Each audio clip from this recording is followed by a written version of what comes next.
House to Home, presented by RE/MAX Diamond Realty. Welcome back, my friends, to the segment that I enjoy hosting the most because two of my favorite lovely local ladies are here, Liz and Gina from RE/MAX Diamond Realty. Hafa once again. Hafa. Those smiles just make my job so worthwhile. Okay, we are talking about construction. Yes. Assembling, building, putting a house together. It is a transaction that has a lot of moving parts, literally and figuratively. But we've been talking about this, Gina, and you actually are using yourself as a test case because you are in the process of building a home. And is this the first time you've actually built your own home? Because I know you've owned many. So this is the first time that I ventured into self-construction. Okay. Because normally when we've built before... Doing it on your own. Yeah. Before, when we built, we actually just went through the normal system. And that was Liz's experience last year, right? They hired they got their plans done, hired a contractor, and had their home built. But I actually decided I'm going to save money and do self-construction. Now, may I ask, just to probe a little bit, is this a home that you will live in, or are you building this as an investment to be sold, to be rented out? It's you know, and somebody said to me, gosh, housing here is so unaffordable now, you know, just for regular people that aren't getting any kind of subsidy to help them pay for that mortgage payment. So we're actually building a home. It's my son. My son's building a home, but we decided to save money. We were going to... So the government has different permits, and one of them is self-construction. And the point of it is you're supposed to save money by doing it that way. But I've learned a lot. As have I. Okay, now, Liz, I got a question for you because when we talk about self-construction, you know, you guys are like, you know, the angels of optimism, right? Rose-colored glasses. I tend to be a little bit more paranoid. I'm very neurotic, as you know. So if I self-construct the home of my dreams, are there any risks that the banks will look at me, or like insurers? As far as, you know, because I'm doing it myself, I may get hurt, I may die, well, I may change my mind. When people do self-construction, if you're going to a bank, the bank will normally want to know, are you an approved contractor? Before they will loan. They will not finance. So that's a check on the no. So a lot of families want to do self-construction basically so they save money. But what families do is it's as they come into, you know, as money comes in, then, for example, they'll build the base, the foundation. And then when more money comes in, then they'll start on the walls. So some families will do it as the money becomes available to them. So they want to save money because they can't afford to hire a contractor. So this is one way families will do that. So in Gina's case, she's building for her son. In my case, we built for an investment, but we got a contractor. Contractors normally are bonded.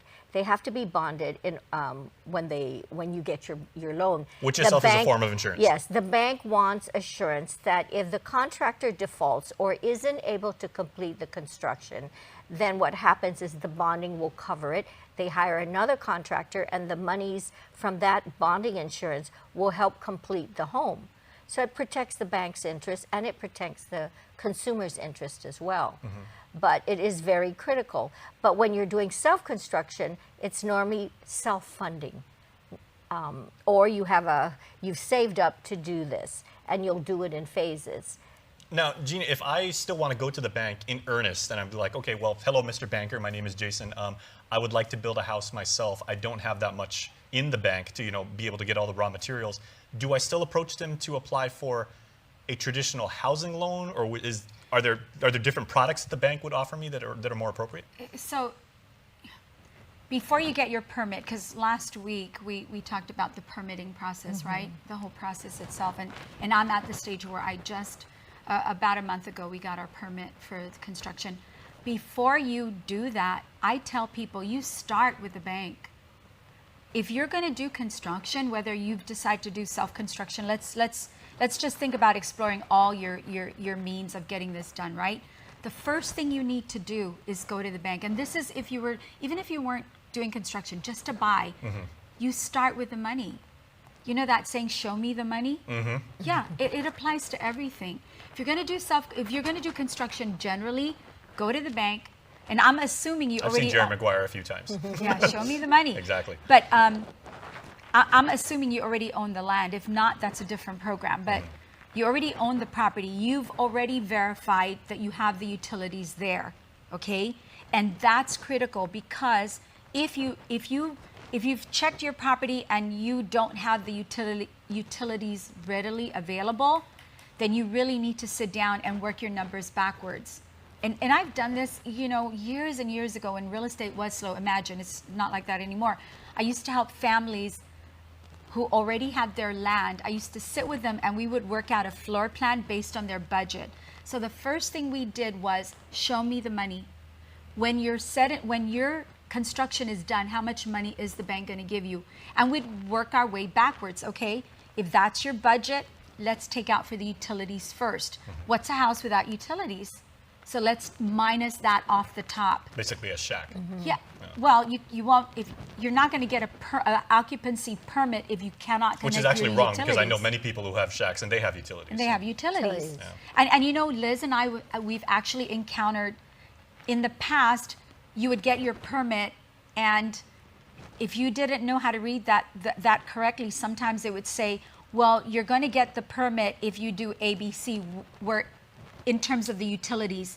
And people didn't understand that ABC might cost $30,000 to $50,000 just to get your utilities on. Tell you what, so start with that. Yeah. Can we do a part 2 of this conversation though? Because Yes. obviously we're just scratching the surface. So make sure if you're watching us on YouTube right now, check out the next video, because we are going to continue our discussion about construction.